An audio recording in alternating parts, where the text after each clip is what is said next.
എല്ലാവർക്കും കേരള PSC ട്രെൻഡ്സിലേക്ക് വീണ്ടും സ്വാഗതം. നമ്മുടെ ചാനലിൽ ഇപ്പോൾ വന്നുകൊണ്ടിരിക്കുന്നത് SCRT റിവിഷൻ സീരീസ് ആണ്. അത് പ്രകാരമുള്ള ക്ലാസ്സുകളാണ് നിലവിൽ വന്നുകൊണ്ടിരിക്കുന്നത്. അപ്പോൾ നമ്മുടെ റിവിഷൻ സീരീസൊക്കെ എല്ലാവർക്കും ഉപകാരപ്പെട്ടു അല്ലെങ്കിൽ ഉപകാരമായി എന്നറിഞ്ഞതിൽ വളരെ സന്തോഷം. അപ്പോൾ നമുക്ക് വീഡിയോയിലേക്ക് പോകുന്നതിന് മുമ്പ് എൻ്റെ ചാനൽ കൊണ്ട് എന്തെങ്കിലും നിങ്ങൾക്ക് ഉപകാരം ഉണ്ടായാൽ, ഞാൻ എപ്പോഴും പറയുന്നത് പോലെ തന്നെയാണ്, ഈ ചാനൽ കൊണ്ട് എന്തെങ്കിലും ഉപകാരം ഉണ്ടായാൽ ചാനലൊന്ന് സബ്സ്ക്രൈബ് ചെയ്യുക. നിങ്ങൾക്ക് ഉപകാരപ്പെട്ടതുപോലെ മറ്റുള്ളവർക്കും ഉപകാരപ്പെടുമെന്ന ബോധ്യമുണ്ടെങ്കിൽ ഷെയർ ചെയ്ത് മറ്റുള്ളവരിലേക്ക് എത്തിക്കുക. പിന്നെ നമുക്കൊരു ടെലിഗ്രാം ചാനലുണ്ട്. അതിൽ ജോയിൻ ചെയ്യാനായിട്ട് കേരള PSC ട്രെൻഡ്സ് അവസാനം Z ആണ്, ഈ മുകളിൽ കാണാൻ ഇതുപോലെ ടൈപ്പ് ചെയ്താൽ ടെലിഗ്രാമിൽ സെർച്ച് ചെയ്താൽ നിങ്ങൾക്ക് ജോയിൻ ചെയ്യാൻ കഴിയും. ഇല്ലെങ്കിൽ നമ്മളെ ബയോയിലെ ലിങ്കിലും നമ്മളെ ടെലിഗ്രാം ഗ്രൂപ്പിൻ്റെ ലിങ്ക് ഉണ്ട്, അപ്പോൾ അങ്ങനെയും കയറാം. അപ്പോൾ നമുക്ക് നേരെ നമ്മുടെ ചോദ്യങ്ങളിലേക്ക് പോവാം. ആദ്യത്തെ ചോദ്യം നോക്കാം. തങ്ങൾക്ക് മുമ്പ് നാം വിധിയുമായി ഒരു കൂടിക്കാഴ്ച നടത്തി. ആ പ്രതിജ്ഞ പൂർണ്ണമല്ലെങ്കിലും സുപ്രധാനമായി തന്നെ നമ്മൾ നിറവേറ്റിയ സമയമായിരിക്കുന്നു. ആരുടേതാണ് വാക്കുകൾ? അപ്പോൾ തങ്ങൾക്ക് മുമ്പ് നാം വിധിയുമായി ഒരു കൂടിക്കാഴ്ച നടത്തി. ആ പ്രതിജ്ഞ പൂർണ്ണം അല്ലെങ്കിലും സുപ്രധാനമായി തന്നെ നമ്മൾ നിറവേറ്റിയ സമയമായിരിക്കുന്നു. ആരുടേതാണ് ഈ ഒരു വാക്കുകൾ? ഗാന്ധിജി, നെഹ്റു, അംബേദ്കർ, സുഭാഷ് ചന്ദ്രബോസ്.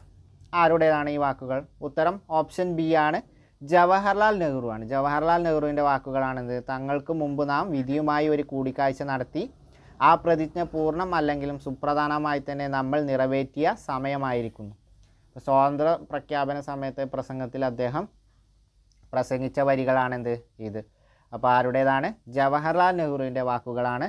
ഇന്ത്യക്ക് സ്വാതന്ത്ര്യം കിട്ടുന്ന സമയത്ത് അദ്ദേഹം നടത്തിയ പ്രസംഗത്തിലെ വാക്കുകളാണ്.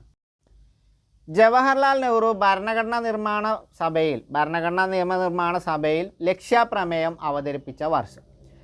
ആരാണ് ലക്ഷ്യപ്രമേയം അവതരിപ്പിച്ചത്? ജവഹർലാൽ നെഹ്റു ആണ്. അപ്പോൾ ജവഹർലാൽ നെഹ്റു ഭരണഘടനാ നിർമ്മാണ സഭയിൽ ലക്ഷ്യപ്രമേയം അവതരിപ്പിച്ച വർഷം ഏതാണ്? 1947 ഡിസംബർ 13, 1946 നവംബർ 13, 1946 ഡിസംബർ 13, 1946 ഒക്ടോബർ 12. അപ്പോൾ ജവഹർലാൽ നെഹ്റു ഭരണഘടനാ നിർമ്മാണ സഭയിൽ ലക്ഷ്യപ്രമേയം അവതരിപ്പിച്ചത് എന്താണ്? ഉത്തരം ഓപ്ഷൻ സി ആണ്, 1946 ഡിസംബർ 13. 1946 ഡിസംബർ 13 എന്ത്? ജവഹർലാൽ നെഹ്റു ഭരണഘടനാ നിർമ്മാണ സഭയിൽ ലക്ഷ്യപ്രമേയം അവതരിപ്പിച്ചത്. 1946 ഡിസംബർ 13. ഭരണഘടനാ നിയമനിർമ്മാണ സഭ രൂപീകൃതമായ വർഷം ഏതാണ്? ഭരണഘടനാ നിയമനിർമ്മാണ സഭ രൂപീകൃതമായ വർഷം 1946 തന്നെയാണ്. ഏതാണ് ദിവസം? ഡിസംബർ 6 രൂപീകൃതമായത്. ആദ്യ യോഗം ചേർന്നത് ഡിസംബർ 9. 1946 ഡിസംബർ 9 ആദ്യ യോഗം ചേർന്നത്. 1946 ഡിസംബർ 13 ജവഹർലാൽ നെഹ്റു ലക്ഷ്യപ്രമേയം അവതരിപ്പിച്ചത്. ഭരണഘടനാ നിയമനിർമ്മാണ സഭ അംഗീകാരം നൽകിയത് 1949 നവംബർ 26 എന്ത്? ഭരണഘടനയ്ക്ക് അംഗീകാരം നൽകിയത്.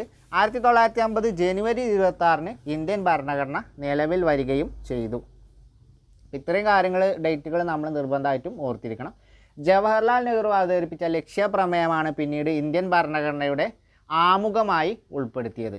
അപ്പോൾ ഇന്ത്യൻ ഭരണഘടനയുടെ ആമുഖം തയ്യാറാക്കിയത് ആരാണെന്ന് ചോദിച്ചാൽ ജവഹർലാൽ നെഹ്റു ആണ്. ലക്ഷ്യപ്രമേയം അവതരിപ്പിച്ചത് ജവഹർലാൽ നെഹ്റു ആണ്. ജവഹർലാൽ നെഹ്റു അവതരിപ്പിച്ച ലക്ഷ്യപ്രമേയമാണ് പിന്നീട് ഭരണഘടനയുടെ ആമുഖമായിട്ട് മാറിയത്. 1946 ഡിസംബർ 13 ജവഹർലാൽ നെഹ്റു ലക്ഷ്യപ്രമേയം അവതരിപ്പിച്ചത്.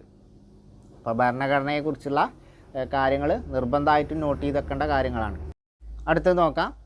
താഴെ തന്നിരിക്കുന്നവയിൽ നിന്ന് തെറ്റായ പ്രസ്താവന തിരഞ്ഞെടുക്കാനാണ്. അപ്പോൾ താഴെ തന്നിരിക്കുന്നവയിൽ നിന്ന് തെറ്റായ പ്രസ്താവന തിരഞ്ഞെടുക്കുക. ഒന്ന് നോക്കാം. ക്യാബിനറ്റ് മിഷൻ്റെ നിർദ്ദേശാനുസരണം 1946 ഡിസംബർ 6 ഭരണഘടനാ നിയമനിർമ്മാണ സമിതി രൂപീകരിച്ചത്. ആ പ്രസ്താവന എന്താണ്? ശരിയാണ്. അപ്പോൾ ആരുടെ നിർദ്ദേശപ്രകാരം അല്ലെങ്കിൽ ആരുടെ നിർദ്ദേശം അനുസരിച്ചാണ് ഭരണഘടനാ നിയമനിർമ്മാണ സമിതി രൂപീകരിച്ചത് എന്ന് ചോദിച്ചാൽ, അല്ലെങ്കിൽ ഭരണഘടനാ നിയമനിർമ്മാണ സഭ രൂപീകരിച്ചത് എന്ന് ചോദിച്ചാൽ ക്യാബിനറ്റ് മിഷൻ്റെയാണ്. ക്യാബിനറ്റ് മിഷൻ്റെ നിർദ്ദേശപ്രകാരമാണ് ഭരണഘടനാ നിയമനിർമ്മാണ സഭ രൂപീകരിച്ചത്. എന്നാണ് രൂപീകരിച്ചത്? 1946 ഡിസംബർ 6 രൂപീകരിച്ചത്. അടുത്ത പ്രസ്താവന നോക്കാം. 1946 ഡിസംബർ 9 ഭരണഘടനാ നിയമനിർമ്മാണ സമിതി അല്ലെങ്കിൽ സഭ ആദ്യ യോഗം ചേർന്നത്. ആ പ്രസ്താവന ശരിയാണ്. ഡിസംബർ 9 എന്ത്? 1946 ഡിസംബർ 9 ഭരണഘടനാ നിയമനിർമ്മാണ സഭ ആദ്യ യോഗം ചേർന്നത്. ആ പ്രസ്താവന ശരിയാണ്. 2 വർഷവും 11 മാസവും 17 ദിവസവും നീണ്ടുനിന്ന പ്രക്രിയയിലൂടെയാണ് ഇന്ത്യൻ ഭരണഘടന രൂപീകരിച്ചത്. ആ പ്രസ്താവനയും ശരിയാണ്. അപ്പോൾ ഇന്ത്യൻ ഭരണഘടന രൂപീകരിക്കാൻ എടുത്ത സമയം എന്ന് പറയുന്നത് 2 വർഷം 11 മാസം 17 ദിവസം. 2 വർഷം 11 മാസം 17 ദിവസം. ഇപ്പോൾ 2 വർഷവും 11 മാസവും 17 ദിവസവുമാണ് എന്ത്? ഇന്ത്യൻ ഭരണഘടന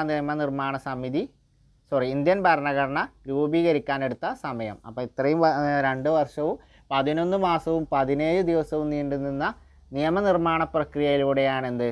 ഇന്ത്യൻ ഭരണഘടന രൂപീകരിച്ചത്. 1949 നവംബർ 24 ഇന്ത്യൻ ഭരണഘടനാ നിയമനിർമ്മാണ സമിതി അല്ലെങ്കിൽ സഭ അംഗീകരിച്ചു. ആ പ്രസ്താവന എന്താണ്? തെറ്റാണ്. എന്താണ് അതിലെ തെറ്റ്? 1949 നവംബർ 24 അല്ല, നവംബർ 26 എന്ത്? ഇന്ത്യൻ ഭരണഘടനാ നിയമനിർമ്മാണ സമിതി നിർമ്മാണ സമിതി അല്ലെങ്കിൽ സഭ അംഗീകരിച്ചത്. അപ്പോൾ ഭരണഘടനാ നിർമ്മാണ സഭ ഇന്ത്യൻ ഭരണഘടന അംഗീകരിച്ചത് 1949 നവംബർ 26 നവംബർ 24 അല്ല. 22 ഭാഗങ്ങളായി 395 വകുപ്പുകളും 8 പട്ടികകളും ഉൾപ്പെടുന്നതാണ് ഇന്ത്യൻ ഭരണഘടന. അതും എന്താണ്? ശരിയാണ്. ഇപ്പോൾ ഇന്ത്യൻ ഭരണഘടന എങ്ങനെയാണ്? 22 ഭാഗം, അതായത് 22 പാർട്സ്, 395 വകുപ്പുകൾ, 395 ആർട്ടിക്കിൾ, വകുപ്പുകൾ, അനുച്ഛേദം, ആർട്ടിക്കിൾ എന്നൊക്കെ പറയും. അതുപോലെ 8 ഷെഡ്യൂൾസ്, 8 പട്ടികകളും ഉൾപ്പെടുന്നതാണ് ഇന്ത്യൻ ഭരണഘടന എന്ന് പറയുന്നത്. താഴെ തന്നിരിക്കുന്നവയിൽ നിന്ന് ഇന്ത്യൻ ഭരണഘടനയുടെ സവിശേഷതകളിൽ ഉൾപ്പെടാത്തത് കണ്ടെത്തുക. അപ്പോൾ താഴെ തന്നിരിക്കുന്നത് എന്താണ്? ഇന്ത്യൻ ഭരണഘടനയുടെ സവിശേഷതകൾ ആണ്. അതിൽ സവിശേഷതകളിൽ ഉൾപ്പെടാത്തത് കണ്ടെത്താനാണ്. ഏറ്റവും വലിയ എഴുതപ്പെട്ട ഭരണഘടന, അതെന്താണ്? ശരിയാണ്. ഏറ്റവും വലിയ എഴുതപ്പെട്ട ഭരണഘടന ഇന്ത്യയുടെയാണ്. എന്നാൽ ഏറ്റവും പഴയതും ആദ്യത്തേതുമായ എഴുതപ്പെട്ട ഭരണഘടന എന്ന് ചോദിച്ചാൽ അത് അമേരിക്കയുടെയാണ്. ഏറ്റവും വലിയ എഴുതപ്പെട്ടത് എന്ന് ചോദിച്ചാൽ അത് ഇന്ത്യയുടേതാണ്. ഏറ്റവും പഴയതും ആദ്യത്തേതും എന്ന് ചോദിച്ചാൽ എഴുതപ്പെട്ട ഭരണഘടന എന്ന് ചോദിച്ചാൽ അത് അമേരിക്കയുടേതാണ്. അപ്പോൾ രണ്ടും മാറിയത്. ഏറ്റവും വലിയ എഴുതപ്പെട്ട ഭരണഘടന ശരിയാണ്. പാർലമെൻ്ററി ജനാധിപത്യം ശരിയാണ്. ദൃഢവും അയവുള്ളതുമായ ഭരണഘടന ശരിയാണ്. ഏകമണ്ഡല നിയമനിർമ്മാണ സഭകൾ തെറ്റാണ്. ദ്വിമണ്ഡലാണ്, 2 മണ്ഡലങ്ങളാണ്. ദ്വിമണ്ഡല നിയമനിർമ്മാണ സഭകളാണ്. മൗലികാവകാശങ്ങളും മൗലിക കർത്തവ്യങ്ങളും ശരിയാണ്. അപ്പോൾ ഇന്ത്യൻ ഭരണഘടനയുടെ സവിശേഷതകൾ എന്തൊക്കെയാണ്? ഏറ്റവും വലിയ എഴുതപ്പെട്ട ഭരണഘടന, പാർലമെൻ്ററി ജനാധിപത്യം, ദൃഢവും അയവുള്ളതുമായ ഭരണഘടന, ദ്വിമണ്ഡല നിയമനിർമ്മാണ സഭ. ഏകമണ്ഡലമല്ല, ദ്വിമണ്ഡലം. കാരണം ലോക്സഭ, രാജ്യസഭ 2 സഭകൾ വരുന്നുണ്ട്. അതുപോലെ മൗലികാവകാശങ്ങളും മൗലിക കർത്തവ്യങ്ങളും. അടുത്തതും എന്താണ്? താഴെ തന്നിരിക്കുന്നവയിൽ നിന്ന് ഇന്ത്യൻ ഭരണഘടനയുടെ സവിശേഷതകളിൽ ഉൾപ്പെടാത്തത് കണ്ടെത്താനാണ്. അപ്പോൾ ഇന്ത്യൻ ഭരണഘടനയുടെ സവിശേഷതകളിൽ ഉൾപ്പെടാത്തത് കണ്ടെത്താനാണ് അടുത്ത ചോദ്യം. മാർഗനിർദ്ദേശ തത്വങ്ങൾ, ദ്വിമണ്ഡല നിയമനിർമ്മാണ സഭകൾ രണ്ടും എന്താണ്? ഇന്ത്യൻ ഭരണഘടനയുടെ സവിശേഷതകളാണ്. ദൃഢതയില്ലാത്ത അയവുള്ള ഭരണഘടന, അത് തെറ്റാണ്. എന്താണ്? ദൃഢവും അയവുള്ളതുമായ ഭരണഘടനയാണ് ഇന്ത്യയിൽ. അതായത് ദൃഢത ഇല്ലാത്തതല്ല, അയവുള്ളതാണ്, അത് ഓക്കെയാണ്. പക്ഷേ ദൃഢവും അയവുള്ളതുമായ ഭരണഘടനയാണ് ഇന്ത്യൻ ഭരണഘടന. അപ്പോൾ ഇതിൽ തെറ്റ് 3ാമത്തെ പ്രസ്താവനയാണ്. ശക്തമായ കേന്ദ്ര ഗവൺമെൻറ്റോട് കൂടിയ ഫെഡറലിസം ശരിയാണ്. സ്വതന്ത്രവും നിഷ്പക്ഷവുമായ നീതിന്യായ വ്യവസ്ഥ ശരിയാണ്. സ്വതന്ത്ര ഭരണഘടനാ സ്ഥാപനങ്ങൾ അതും ശരിയാണ്. ഇന്ത്യൻ ഭരണഘടനയുടെ മറ്റു സവിശേഷതകൾ എന്തൊക്കെയാണ്? മാർഗനിർദ്ദേശ തത്വങ്ങൾ, ദ്വിമണ്ഡല നിയമനിർമ്മാണ സഭ, അത് നമ്മൾ നേരത്തെ പഠിച്ചത് തന്നെയാണ്. ദൃഢതയില്ലാത്ത അയവുള്ള ഭരണഘടനയല്ല, ദൃഢവും അയവുള്ളതുമായ ഘടന. അതുപോലെ ശക്തമായ ഒരു കേന്ദ്ര ഗവൺമെൻറ്റോട് കൂടിയ ഫെഡറലിസം, സ്വതന്ത്രവും നിഷ്പക്ഷവുമായ നീതിന്യായ വ്യവസ്ഥ, സ്വതന്ത്ര ഭരണഘടനാ സ്ഥാപനങ്ങൾ. ഇതൊക്കെ എന്താണ്? ഇന്ത്യൻ ഭരണഘടനയുടെ മറ്റ് സവിശേഷതകളാണ്. ഇന്ത്യൻ ഭരണഘടനയിൽ അടങ്ങിയിട്ടുള്ള വാക്കുകളുടെ എണ്ണം. ഇന്ത്യൻ ഭരണഘടനയിൽ ഏകദേശം എത്ര വാക്കുകൾ ഉൾക്കൊള്ളുന്നു എന്നാണ് ചോദ്യം. ഏകദേശം 1 ലക്ഷം, ഏകദേശം 1.5 ലക്ഷം, ഏകദേശം 2 ലക്ഷം, ഏകദേശം 2.5 ലക്ഷം. ഇപ്പോൾ ഇന്ത്യൻ ഭരണഘടനയിൽ അടങ്ങിയിട്ടുള്ള വാക്കുകളുടെ എണ്ണം എത്രയാണ്? ഉത്തരം ഓപ്ഷൻ ബി ആണ്, ഏകദേശം 1.5 ലക്ഷം. ഏകദേശം 1.5 ലക്ഷം വാക്കുകൾ അടങ്ങിയതാണ് ഇന്ത്യൻ ഭരണഘടന. അതുകൊണ്ടാണ് ലോകത്തിലെ ഏറ്റവും വലിയ എഴുതപ്പെട്ട ഭരണഘടന എന്ന സവിശേഷത ഇന്ത്യൻ ഭരണഘടനയ്ക്ക് വരാനുള്ള കാരണം. ഏകദേശം 1.5 ലക്ഷം വാക്കുകളോ അടങ്ങിയതാണ് എന്ത് ഇന്ത്യൻ ഭരണഘടന എന്ന് പറയുന്നത്. ഇന്ത്യൻ ഭരണഘടനയിൽ എത്ര വാക്കുകളുണ്ടെന്ന് ചോദിച്ചാൽ ഏകദേശം 1.5 ലക്ഷത്തോളം വാക്കുകൾ അടങ്ങിയതാണ് ഇന്ത്യൻ ഭരണഘടന. ഇന്ത്യൻ ഭരണഘടനയുടെ 1-ാമത്തെ അനുച്ഛേദത്തിൽ പറയുന്ന കാര്യം എന്താണ്? ഇന്ത്യൻ ഭരണഘടനയുടെ 1-ാമത്തെ അനുച്ഛേദം അല്ലെങ്കിൽ ആർട്ടിക്കിൾ 1-ൽ പ്രതിപാദിപ്പിക്കുന്ന വിഷയം എന്താണ്? സംസ്ഥാന ഗവൺമെൻറ്, പാർലമെൻറ്റ്, യൂണിയനും അതിൻ്റെ ഭൂപ്രദേശവും, രാഷ്ട്രപതി. അപ്പോൾ ഇന്ത്യൻ ഭരണഘടനയുടെ 1-ാമത്തെ അനുച്ഛേദത്തിൽ അഥവാ ആർട്ടിക്കിൾ 1-ൽ പറയുന്നത് അല്ലെങ്കിൽ പ്രതിപാദിപ്പിക്കുന്ന വിഷയം എന്താണ്? ഉത്തരം ഓപ്ഷൻ സി ആണ്, യൂണിയനും അതിൻ്റെ ഭൂപ്രദേശവും. അപ്പോൾ ഇന്ത്യൻ ഭരണഘടനയുടെ ആർട്ടിക്കിൾ 1-ൽ പ്രതിപാദിക്കുന്ന വിഷയം എന്താണ്? യൂണിയനും അതിൻ്റെ ഭൂപ്രദേശവും. ഇന്ത്യൻ ഭരണഘടനയുടെ ആർട്ടിക്കിൾ 1-ൽ പ്രതിപാദിക്കുന്ന വിഷയം എന്താണ്?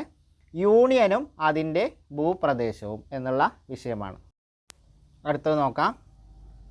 താഴെ തന്നിരിക്കുന്നതിൽ നിന്ന് ഇന്ത്യൻ ഫെഡറലിസത്തിൻ്റെ സവിശേഷതകളിൽ ഉൾപ്പെടാത്തത് കണ്ടെത്തുക. അപ്പോൾ താഴെ തന്നിരിക്കുന്നവയിൽ നിന്ന് ഇന്ത്യൻ ഫെഡറലിസത്തിൻ്റെ സവിശേഷതകളിൽ ഉൾപ്പെടാത്തത് കണ്ടെത്തുക. അപ്പോൾ ഇന്ത്യൻ ഫെഡറലിസത്തിൻ്റെ ചില സവിശേഷതകളുണ്ട്, അതിൽ ഉൾപ്പെടാത്തത് കണ്ടെത്താനാണ്. 1.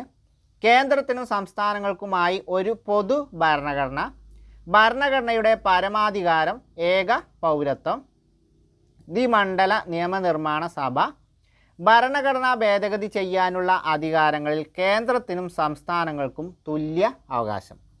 അപ്പോൾ ഇതിലേത് ഏതാണ് ഇന്ത്യൻ ഫെഡറലിസത്തിൻ്റെ അല്ലെങ്കിൽ ഇന്ത്യൻ ഫെഡറൽ സിസ്റ്റത്തിൻ്റെ സവിശേഷതകളിൽ ഉൾപ്പെടാത്തത് ഏതാണ് നോക്കാം. കേന്ദ്രത്തിനും സംസ്ഥാനങ്ങൾക്കുമായി ഒരു പൊതു ഭരണഘടന, അതെന്താണ്? ഇന്ത്യൻ ഫെഡറലിസത്തിൻ്റെ അല്ലെങ്കിൽ ഇന്ത്യൻ ഫെഡറൽ സിസ്റ്റത്തിൻ്റെ പ്രത്യേകതയാണ്. ഭരണഘടനയുടെ പരമാധികാരം, അതും എന്താണ്? അതുപോലെ ഏക പൗരത്വം, ഇതും എന്താണ്? ഇന്ത്യൻ ഫെഡറൽ സിസ്റ്റത്തിൻ്റെ പ്രത്യേകതയാണ്. ദ്വിമണ്ഡല നിയമനിർമ്മാണ സഭ, അതും എന്താണ്? ഇന്ത്യൻ ഫെഡറലിസത്തിൻ്റെ പ്രത്യേകതയാണ്. 4-മത്തെ നോക്കാം. ഭരണഘടന ഭേദഗതി ചെയ്യാനുള്ള അധികാരങ്ങളിൽ കേന്ദ്രത്തിനും സംസ്ഥാനങ്ങൾക്കും തുല്യ അവകാശം, അതെന്താണ്? അത് തെറ്റാണ്. കേന്ദ്രത്തിനാണെന്ത്? മേൽക്കൈ. അതായത് ഭരണഘടന ഭേദഗതി ചെയ്യാനുള്ള അധികാരങ്ങളിൽ കേന്ദ്രത്തിനാണ് മേൽക്കൈ, ഒരിക്കലും തുല്യ അവകാശമല്ല. അപ്പോൾ അതാണ് അതിലെ തെറ്റ്. അപ്പോൾ ഭരണഘടന ഭേദഗതി ചെയ്യാനുള്ള അധികാരങ്ങളിൽ കേന്ദ്രങ്ങൾക്കും സംസ്ഥാനങ്ങൾക്കും തുല്യ അവകാശമല്ല, കേന്ദ്രത്തിനാണെന്ത്? മേൽക്കൈ ഉള്ളത്. അപ്പോൾ ഇന്ത്യൻ ഫെഡറലിസത്തിൻ്റെ സവിശേഷതകൾ കേന്ദ്രത്തിനും സംസ്ഥാനങ്ങൾക്കുമായി ഒരു പൊതു ഭരണഘടന, അതുപോലെ ഭരണഘടനയുടെ പരമാധികാരം, ഏക പൗരത്വം, ദ്വിമണ്ഡല നിയമനിർമ്മാണ സഭ, ഭരണഘടന ഭേദഗതി ചെയ്യാനുള്ള അധികാരങ്ങളിൽ കേന്ദ്രത്തിന് മേൽക്കൈ.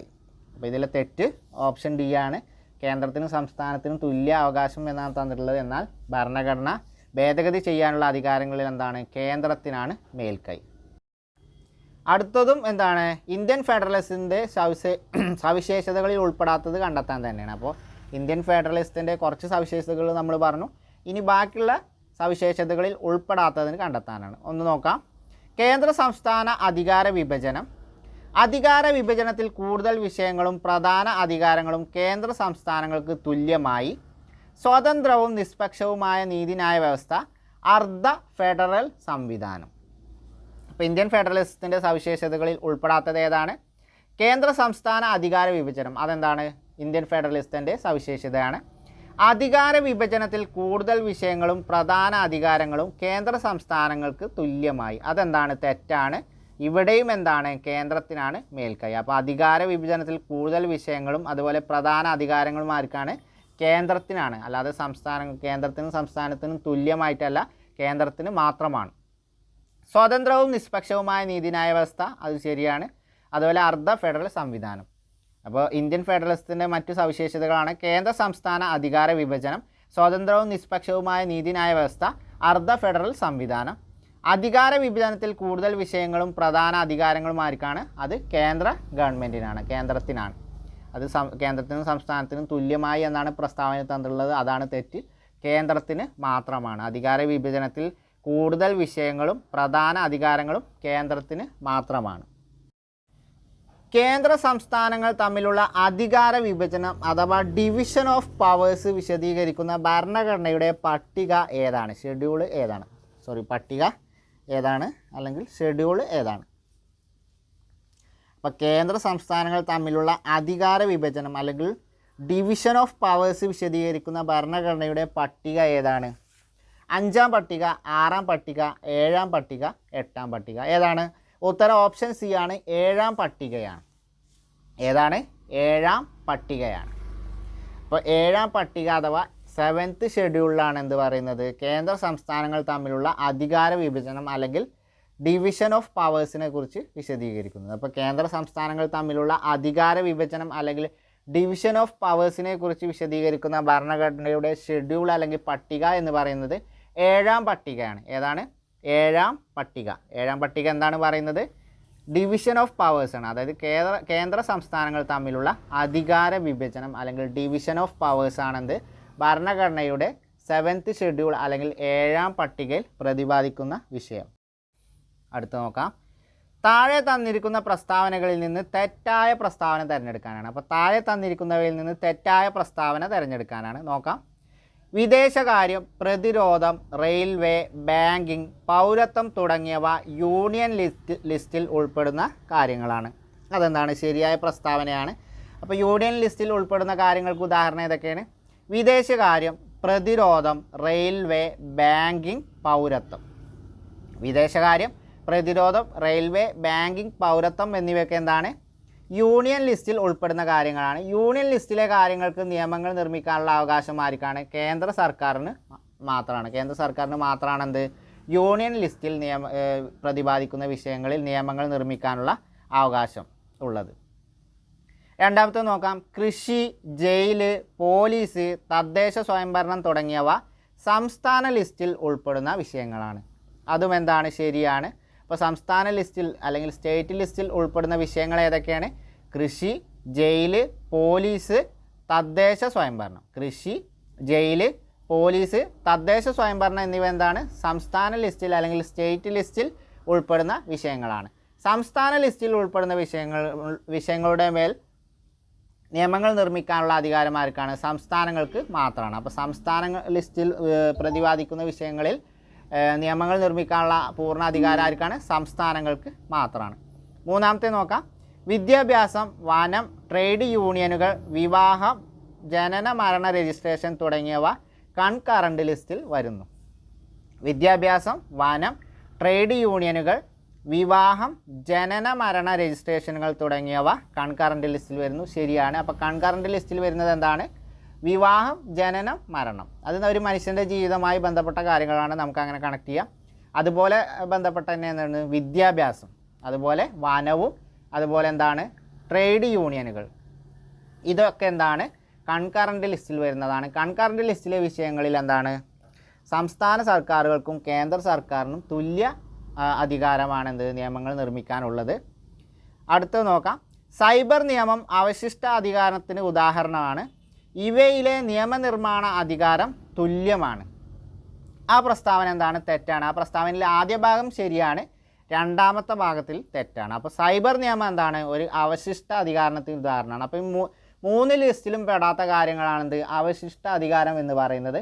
അതിന് ഉദാഹരണമാണെന്ത്? സൈബർ നിയമം. അവശിഷ്ടാധികാരം എന്ന ആശയം ഇന്ത്യ കടമെടുത്തത് കാനഡയിൽ നിന്നാണ്. അവശിഷ്ടാധികാരം എന്ന ആശയം ഇന്ത്യ കടമെടുത്തത് കാനഡയിൽ നിന്നാണ്. അപ്പോൾ ഈ അവശിഷ്ടാധികാരം, സൈബർ നിയമം അവശിഷ്ടാധികാരത്തിന് ഉദാഹരണമാണ്. അവശിഷ്ടാധികാരത്തിൽ നിയമനിർമ്മാണ അധികാരം ആർക്കാണ്? കേന്ദ്രത്തിനാണ്, അല്ലാതെ തുല്യമല്ല. അപ്പോൾ അതാണ് ഇതിലെ തെറ്റ്. അപ്പോൾ അവശിഷ്ടാധികാരങ്ങളിൽ അവശിഷ്ടാധികാരങ്ങളിലെ നിയമനിർമ്മാണം അവകാശം ആർക്കാണ്? കേന്ദ്രത്തിനാണ്. അതിലുള്ള അധികാരം കേന്ദ്രത്തിന് മാത്രമാണ്. അപ്പോൾ സൈബർ നിയമം എന്താണ്? അവശിഷ്ടാധികാരത്തിന് ഉദാഹരണമാണ്. കാനഡയിൽ നിന്നാണ് അവശിഷ്ടാധികാരം എന്ന ആശയം ഇന്ത്യ കടമെടുത്തത്. 3 ലിസ്റ്റിലും ഉൾപ്പെടാത്ത വിഷയങ്ങളെയാണ് നമ്മൾ അവശിഷ്ടാധികാരം അല്ലെങ്കിൽ പെർസ്യൂഡറി പവേഴ്സ് എന്ന് പറയുന്നത്. അടുത്തത് നോക്കാം. താഴെ തന്നിരിക്കുന്നതിൽ നിന്ന് പാർലമെൻറ്റിൻ്റെ അഥവാ നിയമനിർമ്മാണ സഭയുടെ ചുമതലകളിൽ ഉൾപ്പെടാത്തത് കണ്ടെത്തുക. പാർലമെൻറ്റ് അഥവാ നിയമനിർമ്മാണ സഭയുടെ ചുമതലകളിൽ ഉൾപ്പെടാത്തത് കണ്ടെത്തുക. ഒന്നാമത്തേത് നോക്കാം. നിയമനിർമ്മാണം പൊതുഖജനാവിൻ്റെ സംരക്ഷകനായി പ്രവർത്തിക്കുക. അതെന്താണ്? പാർലമെൻറ്റിൻ്റെ ചുമതലകളിൽ ഉൾപ്പെട്ടതാണ്. രാഷ്ട്രപതി, ഉപരാഷ്ട്രപതി തിരഞ്ഞെടുപ്പുകളിൽ പങ്കാളിയാവുക, എക്സിക്യൂട്ടീവിനെ നിയന്ത്രിക്കുക. അതും എന്താണ്? പാർലമെൻറ്റിൻ്റെ ചുമതലകളിൽ ഉൾപ്പെട്ടതാണ്. ഇപ്പോൾ രാഷ്ട്രപതി, ഉപരാഷ്ട്രപതി തിരഞ്ഞെടുപ്പുകളിൽ പങ്കാളിയാകുക, അതുപോലെ എക്സിക്യൂട്ടീവിനെ നിയന്ത്രിക്കുക. ഇംപീച്ച്മെൻറ്റ് നടപടിക്രമങ്ങളിൽ ജുഡീഷ്യൽ അധികാരിയായി പ്രവർത്തിക്കുക. ഇംപീച്ച്മെൻറ്റ് നടപടിക്രമങ്ങളിൽ ജുഡീഷ്യൽ അധികാരിയായി പ്രവർത്തിക്കുന്നത് ആരാണ്? പാർലമെൻറ്റ്. അപ്പോൾ അതും എന്താണ്? പാർലമെൻറ്റിൻ്റെ ചുമതലയാണ്. നീതിന്യായം നടപ്പിലാക്കുക, അതെന്താണ്? അത് തെറ്റാണ്. നീതിന്യായം നടപ്പിലാക്കുന്നത് ആരാണ്? സുപ്രീം കോടതി അല്ലെങ്കിൽ ജുഡീഷ്യറിയാണ്. കോടതികളാണ് അല്ലെങ്കിൽ ജുഡീഷ്യറിയാണ്. അത് പാർലമെൻ്റ് അല്ല. പാർലമെൻറ്റ് എന്താണ്? അതിന് നിയമങ്ങൾ നിർമ്മിക്കും, പക്ഷെ അത് നടപ്പിലാക്കാനുള്ള ചുമതല ആർക്കാണ്? ജുഡീഷ്യറിക്കാണ്. അപ്പോൾ അതൊരിക്കലും പാർലമെൻറ്റിൻ്റെ ചുമതലയല്ല. ഭരണഘടനാ ഭേദഗതി പരിഗണിക്കലും അംഗീകരിക്കലും, അതും എന്താണ്? അതും എന്തിൻ്റെ ചുമതലയാണ്? പാർലമെൻറ്റിൻ്റെ ചുമതലയാണ്. അപ്പോൾ പാർലമെൻറ്റിൻ്റെ ചുമതലകൾ എന്തൊക്കെയാണ്? നിയമനിർമ്മാണം, പൊതുഖജനാവിൻ്റെ സംരക്ഷകനായി പ്രവർത്തിക്കുക, രാഷ്ട്രപതി തെരഞ്ഞെടുപ്പുകളിൽ പങ്കാളിയാവുക, എക്സിക്യൂട്ടീവിനെ നിയന്ത്രിക്കുക, ഇംപീച്ച്മെൻറ്റ് നടപടിക്രമങ്ങളിൽ ജുഡീഷ്യൽ അധികാരിയായി പ്രവർത്തിക്കുക, ഭരണഘടനാ ഭേദഗതി പരിഗണിക്കലും അംഗീകരിക്കലും. നീതിന്യായം നടപ്പിലാക്കാൻ ആരാണ്? ജുഡീഷ്യറിക്കാണ് ബാധ്യതയുള്ളത്. അത് ജുഡീഷ്യറിയുടെ ചുമതലയാണെന്ത്? നീതിന്യായം നടപ്പിലാക്കുക എന്നുള്ളത്. അപ്പോൾ ഒന്നുകൂടി പറയാം. നിയമനിർമ്മാണ സഭ അല്ലെങ്കിൽ പാർലമെൻറ്റിൻ്റെ ചുമതലകൾ എന്തൊക്കെയാണ്?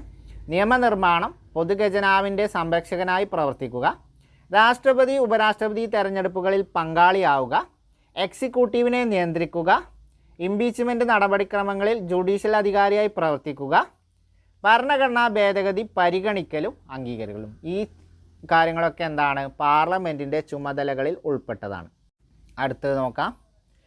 രാജ്യസഭയെ സംബന്ധിച്ച് താഴെ പറയുന്ന പ്രസ്താവനകളിൽ നിന്ന് തെറ്റായ പ്രസ്താവന തിരഞ്ഞെടുക്കുക. അപ്പോൾ രാജ്യസഭയെ സംബന്ധിച്ച് താഴെ പറയുന്ന പ്രസ്താവനകളിൽ നിന്ന് തെറ്റായ പ്രസ്താവന തിരഞ്ഞെടുക്കുക.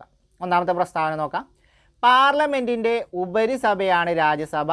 രാജ്യസഭ ഒരു സ്ഥിരം സഭയാണ്. ശരിയാണ്. എന്താണ്? പാർലമെൻറ്റിൻ്റെ ഉപരിസഭയാണ് രാജ്യസഭ. അധോസഭ ലോക്സഭയും ഉപരിസഭ രാജ്യസഭയാണ്. ഇപ്പോൾ രാജ്യസഭ എന്താണ്? ഒരു സ്ഥിരം സഭയാണ്. പാർലമെൻറ്റിൻ്റെ ഉപരിസഭയാണ്. പ്രസ്താവന ശരിയാണ്. രാജ്യസഭയിലേക്ക് മത്സരിക്കുന്നതിനുള്ള പ്രായം 30 വയസ്സാണ്. അതും ശരിയാണ്. അപ്പോൾ രാജ്യസഭയിലേക്ക് മത്സരിക്കാനുള്ള പ്രായം 30 വയസ്സാണ്. ലോകസഭയിലേക്കാണെങ്കിൽ 25 വയസ്സാണ്. തദ്ദേശ സ്വയംഭരണ സ്ഥാപനങ്ങളിലേക്കാണെങ്കിൽ 21 വയസ്സാണ്. ഗവർണർ, പ്രസിഡന്റ് സ്ഥാനങ്ങളിലേക്ക് മത്സരിക്കാനുള്ള പ്രായം 35 ആ വയസ്സുകൾ പ്രത്യേകം നോട്ട് ചെയ്ത് വെക്കുക. തദ്ദേശ സ്വയംഭരണ സ്ഥാപനങ്ങളിലേക്ക് 21 വയസ്സ്, ലോകസഭ 25 വയസ്സ്, രാജ്യസഭ 30 വയസ്സ്, ഗവർണർ, പ്രസിഡന്റ് സ്ഥാനങ്ങളിൽ ഉപരാഷ്ട്രപതി സ്ഥാനങ്ങളിലേക്കൊക്കെ മത്സരിക്കണമെങ്കിൽ 35 വയസ്സ്. അപ്പോൾ എന്താണ്? ആ പ്രസ്താവന ശരിയാണ്. രാജ്യസഭയിലേക്ക് മത്സരിക്കാനുള്ള പ്രായം 30 വയസ്സാണ്.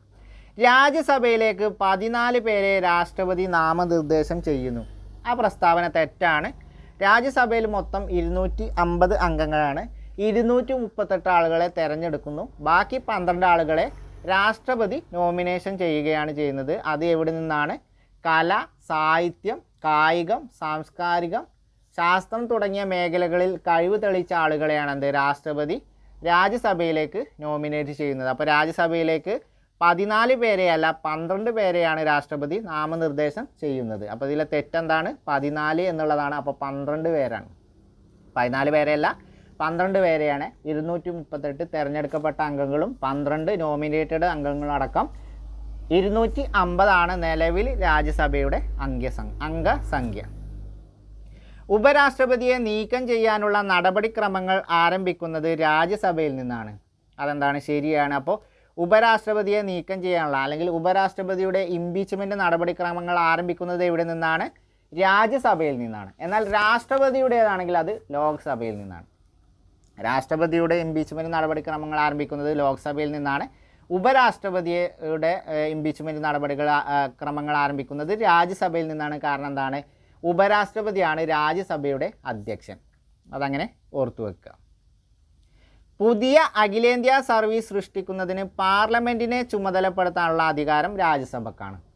പുതിയ അഖിലേന്ത്യാ സർവീസ് സൃഷ്ടിക്കുന്നതിന്, അതായത് പുതിയ അഖിലേന്ത്യാ സർവീസുകൾ സൃഷ്ടിക്കുന്നതിന് പാർലമെൻറ്റിനെ ചുമതലപ്പെടുത്താനുള്ള അധികാരം ആർക്കാണ്? രാജ്യസഭക്കാണ്. അപ്പോൾ പുതിയ അഖിലേന്ത്യാ സർവീസുകൾ സൃഷ്ടിക്കുന്നതിന് പാർലമെൻറ്റിനെ ചുമതലപ്പെടുത്താനുള്ള അധികാരം ആർക്കാണ്? പാർലമെൻറ്റിനെ ചുമതലപ്പെടുത്താനുള്ള അധികാരം രാജ്യസഭക്കാണ്. അപ്പോൾ രാജ്യസഭയെ സംബന്ധിച്ചുള്ള കാര്യങ്ങൾ ഒന്നും കൂടി നോക്കാം. പാർലമെൻറ്റിൻ്റെ ഉപരിസഭയാണ് രാജ്യസഭ. അതുപോലെ സ്ഥിരം സഭയാണ്. രാജ്യസഭയിലേക്ക് മത്സരിക്കുന്നതിനുള്ള പ്രായം 30 വയസ്സാണ്. അതുപോലെ രാജ്യസഭയിലേക്ക് 14 പേരെയല്ല 12 പേരെയാണ് രാഷ്ട്രപതി നാമനിർദ്ദേശം ചെയ്യുന്നത്. ഉപരാഷ്ട്രപതിയെ നീക്കം ചെയ്യാനുള്ള നടപടിക്രമങ്ങൾ അഥവാ ഇംപീച്ച്മെൻറ്റ് പ്രൊസീജിയേഴ്സ് ആരംഭിക്കുന്നത് രാജ്യസഭയിൽ നിന്നാണ്. ഉപരാഷ്ട്രപതിയെ നീക്കം ചെയ്യാനുള്ള ഇംപീച്ച്മെൻറ്റ് പ്രൊസീജിയേഴ്സ് ആരംഭിക്കുന്നത് രാജ്യസഭയിൽ നിന്നാണ്. അതുപോലെ എന്താണ്, പുതിയ അഖിലേന്ത്യാ സർവീസുകൾ സൃഷ്ടിക്കുന്നതിന് പാർലമെൻറ്റിനെ ചുമതലപ്പെടുത്താനുള്ള അധികാരവും രാജ്യസഭക്കാണ്. പുതിയ അഖിലേന്ത്യാ സർവീസുകൾ സൃഷ്ടിക്കുന്നതിന് പാർലമെൻറ്റിനെ ചുമതലപ്പെടുത്താനുള്ള അധികാരമാർക്കാണ്? രാജ്യസഭക്കാണ്. അപ്പോൾ ഇത്രയും കാര്യങ്ങൾ എന്ത് ചെയ്യുക, നിർബന്ധമായിട്ടും ഓർത്തു വെക്കുക. അടുത്തത് നോക്കാം. ബില്ലുകളെ സംബന്ധിച്ച് താഴെ പറയുന്നവയിൽ നിന്ന് തെറ്റായ പ്രസ്താവന തിരഞ്ഞെടുക്കുക. അപ്പോൾ താഴെ എന്താണ്, ബില്ലുകളെ സംബന്ധിച്ചുള്ള പ്രസ്താവനയാണ്. അതിൽ നിന്ന് തെറ്റായ പ്രസ്താവന തിരഞ്ഞെടുക്കാനാണ്. ഒന്നാമത്തെ പ്രസ്താവന നോക്കാം. മന്ത്രിമാർ അവതരിപ്പിക്കുന്ന ബില്ലാണ് ഗവൺമെൻറ് ബില്ല്. മന്ത്രിമാർ അവതരിപ്പിക്കുന്ന ബില്ലാണ് ഗവൺമെൻറ് ബില്ല്. അതെന്താണ്, ശരിയാണ്. അപ്പോൾ മന്ത്രിമാർ അവതരിപ്പിക്കുന്ന ബില്ലിനെയാണ് എന്ത്, ഗവൺമെൻറ് ബില്ല് എന്ന് പറയുന്നത്. മന്ത്രിയല്ലാത്ത പാർലമെൻറ്റ് അംഗം അവതരിപ്പിക്കുന്ന ബില്ലാണ് സ്വകാര്യ ബില്ല്. മന്ത്രിയല്ലാത്ത പാർലമെൻറ്റ് അംഗം അവതരിപ്പിക്കുന്ന ബില്ലാണ് സ്വകാര്യ ബില്ല്. അതും എന്താണ്, ശരിയാണ്. അപ്പോൾ ഗവൺമെൻറ് ബില്ല് എന്താണ്, മന്ത്രിമാർ അവതരിപ്പിക്കുന്ന ബില്ല്. ഇനി മന്ത്രിയല്ലാത്ത മറ്റ് ഏത് പാർലമെൻറ്റ് അംഗങ്ങളും അവതരിപ്പിക്കുന്ന ബില്ലിന് എന്താണ് പറയുക, സ്വകാര്യ ബില്ല് എന്നാണ് പറയുക. പൊതുഖജനാവിലേക്കുള്ള ധനസമാഹരണവും ചെലവഴിക്കലും സംബന്ധിച്ച ബില്ലുകളാണ് ധനബില്ലുകൾ അല്ലെങ്കിൽ മണി ബിൽസ്. പൊതുഖജനാവിലേക്കുള്ള ധനസമാഹരണവും ചെലവഴിക്കലും സംബന്ധിച്ചുള്ള ബില്ലുകളാണ് ധനബില്ലുകൾ അല്ലെങ്കിൽ മണി ബിൽസ്. ആ പ്രസ്താവനയും ശരിയാണ്. ധനബില്ല് രാജ്യസഭയിലാണ് ആദ്യം അവതരിപ്പിക്കുന്നത്. അതെന്താണ്, തെറ്റാണ്. മണി ബില്ല് ആദ്യം അവതരിപ്പിക്കേണ്ടത് രാജ്യസഭയിലല്ല, ലോകസഭയിലാണ്.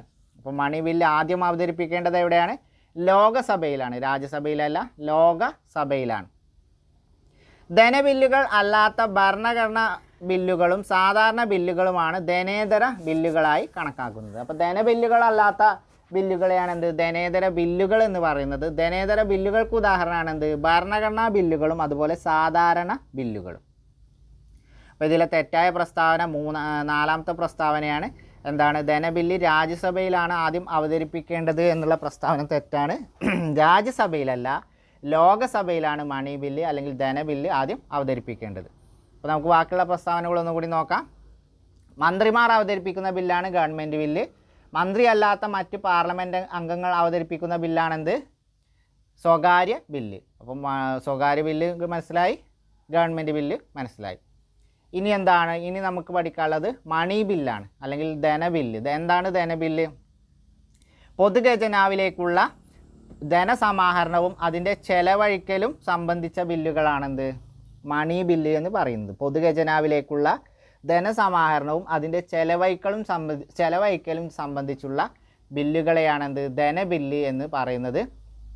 ഈ ധനബില്ല് അല്ലാത്ത എല്ലാ ബില്ലുകളെയും ധനേതര ബില്ലുകൾ എന്നാണ് പറയുക. ധനേതര ബില്ലുകൾക്ക് ഉദാഹരണമാണെന്ത്, ഭരണഘടനാ ബില്ലുകളും അതുപോലെ സാധാരണ ബില്ലുകളും. ഭരണഘടനാ ബില്ലുകളും സാധാരണ ബില്ലുകളൊക്കെ എന്താണ്, ധനേതര ബില്ലുകൾക്ക് ഉദാഹരണങ്ങളാണ്. ഇനി എന്താണ്, ധനബില്ല് ആദ്യം അവതരിപ്പിക്കേണ്ടത് എവിടെയാണ്, ലോകസഭയിലാണ്, രാജ്യസഭയിലല്ല. അപ്പോൾ ഇതിൽ തെറ്റായ പ്രസ്താവന രാജ്യസഭയിൽ എന്നാണ് തന്നതുകൊണ്ടാണ്. അപ്പോൾ ധനബില്ല് ആദ്യം അവതരിപ്പിക്കേണ്ടത് ലോകസഭയിലാണ്. അപ്പോൾ ബില്ലുകളെ കുറിച്ചുള്ള കാര്യങ്ങൾ ഇത്രയാണ്. ഇത് മനസ്സിലാക്കിയെന്ന് വിചാരിക്കുന്നു. നമുക്ക് സ്റ്റേറ്റ്മെൻറ്റ് ടൈപ്പിൽ വരാൻ സാധ്യതയുള്ളൊരു ഭാഗമാണ്.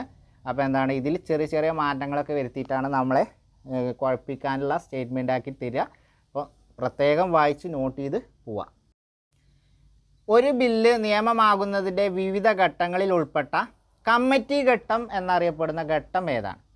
അപ്പോൾ നമുക്കറിയാം, ഒരു ബില്ല് നിയമമാകുന്നതിനുണ്ട് വിവിധ ഘട്ടങ്ങളുണ്ട്. രണ്ട് സഭയിലുമായിട്ട് വിവിധ ഘട്ടങ്ങളിലൂടെ ആണെന്ത്, ഒരു ബില്ല് നിയമമാകുന്നത്. ഏറ്റവും അവസാന ഘട്ടം എന്ന് പറയുന്നത് എന്താണ്, പ്രസിഡന്റ് ഒപ്പുവെക്കലാണ്. അപ്പോൾ രാഷ്ട്രപതി ഒപ്പുവെച്ചതോടുകൂടിയാണ്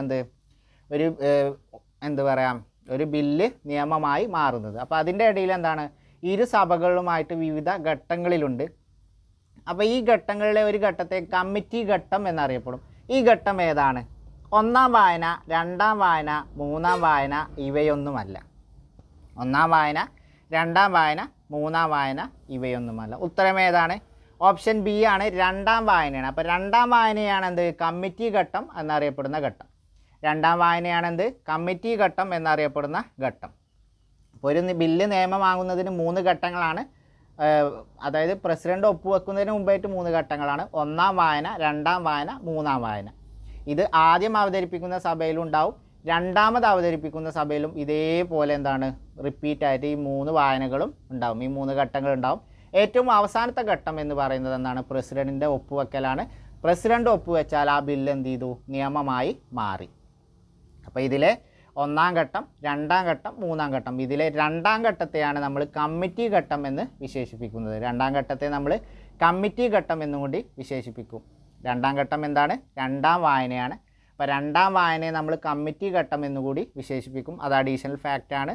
ഈ നമ്മളിപ്പോൾ ചർച്ച ചെയ്തുകൊണ്ടിരിക്കുന്നത് പുതിയ അപ്ഡേറ്റഡ് SCRTയിലെ ചാപ്റ്ററാണ്. 9ാം ക്ലാസ്സിലെ അപ്ഡേറ്റഡ് SCRTയിലെ ചാപ്റ്റർ 4 നമ്മൾ ചർച്ച ചെയ്തുകൊണ്ടിരിക്കുന്നത്. ഒരുപാട് അഡീഷണൽ പോയിൻ്റ് ഈ ഒരു ചാപ്റ്ററിലുണ്ട്. അപ്പോൾ അതിലൊരു പോയിൻ്റാണ് എന്ത്? ഈ ഒരു കമ്മിറ്റി ഘട്ടം എന്നുള്ള ഈ പോയിൻ്റൊക്കെ. അപ്പോൾ അത് പ്രത്യേകം നോട്ട് ചെയ്ത് വെക്കുക. അപ്പോൾ ഒരു ബില്ല് നിയമമാകുന്നതിന് വിവിധ ഘട്ടങ്ങളുണ്ട്. ഒന്നാം വായന, രണ്ടാം വായന, മൂന്നാം വായന. ഇതിൽ ഈ രണ്ടാം വായന എന്നുള്ള ഈ ഘട്ടമാണ് എന്ത്? കമ്മിറ്റി ഘട്ടം എന്ന് അറിയപ്പെടുന്നത്. ശരിയായ പ്രസ്താവന തിരഞ്ഞെടുക്കാനാണ്. അപ്പോൾ താഴെയുള്ള പ്രസ്താവനകളിൽ നിന്ന് ശരിയായ പ്രസ്താവന തിരഞ്ഞെടുക്കാം. താഴെ കുറച്ച് പ്രസ്താവനകളുണ്ട്, അതിൽ നിന്ന് ശരിയായ പ്രസ്താവന തിരഞ്ഞെടുക്കാം. ഒന്നാമത്തെ പ്രസ്താവന, സാർവത്രിക പ്രായപൂർത്തി വോട്ടവകാശം 61ാം ഭരണഘടനാ ഭേദഗതി. 61ാം ഭരണഘടനാ ഭേദഗതി പ്രകാരമാണെന്ത്? സാർവത്രിക പ്രായപൂർത്തി വോട്ടവകാശം നടപ്പിലാക്കിയത്. അതെന്താണ്? ശരിയാണ്. വിദ്യാഭ്യാസം മൗലികാവകാശമാക്കിയ ഭേദഗതി 86ാം ഭരണഘടനാ ഭേദഗതി. അതും എന്താണ്? ശരിയാണ്. ചരക്കു സേവന നികുതി അഥവാ GST 101ാം ഭരണഘടനാ ഭേദഗതി. അതും എന്താണ്? ശരിയാണ്. അപ്പോൾ ഇതിൽ 3ഉം ശരിയാണ്. അപ്പോൾ എന്താണ്? 1, 2 ശരി, 2, 3 ശരി, 1 മുതൽ 3 വരെ ശരി, 1 മാത്രം ശരി. അപ്പോൾ ഉത്തരം ഓപ്ഷൻ സി ആണ്. 1 മുതൽ 3 വരെ ശരി. ഇപ്പോൾ കഴിഞ്ഞ തിരുവനന്തപുരം LDCയിൽ വന്ന ഒരു പരിഷ്കാരമാണ് 1 മുതൽ 3 വരെ അല്ലെങ്കിൽ 1 മുതൽ 4 വരെ ശരി എന്നുള്ള ഒരു ഓപ്ഷൻ മെത്തേഡ്. പുതിയതായി PSC കൊണ്ടുവന്നതാണ്. അപ്പോൾ ഞാനും അതുപോലെ ഒരു ഓപ്ഷൻ ഇട്ടതാണ്. അപ്പോൾ 1, 2, 3 ശരി എന്നിവയ്ക്ക് പകരം എന്താണ്? 1 മുതൽ 3 വരെ ശരി എന്നാണ് ഒന്നുള്ളത്. അപ്പോൾ ഓപ്ഷൻ സി ആണ് ഉത്തരം. അപ്പോൾ നോക്കാം, സാർവത്രിക പ്രായപൂർത്തി വോട്ടവകാശം 61ാം ഭരണഘടനാ ഭേദഗതി. വിദ്യാഭ്യാസം മൗലികാവകാശമാക്കിയത് 86ാം ഭരണഘടനാ ഭേദഗതി. പിന്നെ പ്രധാനപ്പെട്ട ഭരണഘടനാ ഭേദഗതിയാണ് 101ാം ഭരണഘടനാ ഭേദഗതി. അതെന്താണ്? GST, ചരക്കു സേവന നികുതി അഥവാ GST 101ാം ഭരണഘടനാ ഭേദഗതി. ഇപ്പോൾ സാർവത്രിക പ്രായപൂർത്തി വോട്ടവകാശം 61ാം ഭേദഗതി, വിദ്യാഭ്യാസം മൗലികാവകാശം 86ാം ഭേദഗതി, GST 101ാം ഭരണഘടനാ ഭേദഗതി. അപ്പോൾ 1 മുതൽ 3 വരെ ശരി എന്ന ഓപ്ഷൻ സി ആണെന്ത്? ഇവിടെ ഉത്തരം. അപ്പോൾ ഒന്നും കൂടി പറയാം ഭേദഗതികൾ ഏതൊക്കെയെന്നുള്ളത്. സാർവത്രിക പ്രായപൂർത്തി വോട്ടവകാശം 61ാം ഭേദഗതി. അതുപോലെ വിദ്യാഭ്യാസം മൗലികാവകാശമാക്കിയത് 86ാം ഭരണഘടനാ ഭേദഗതി. GST അല്ലെങ്കിൽ ചരക്കു സേവന നികുതി 101ാം ഭരണഘടനാ ഭേദഗതി.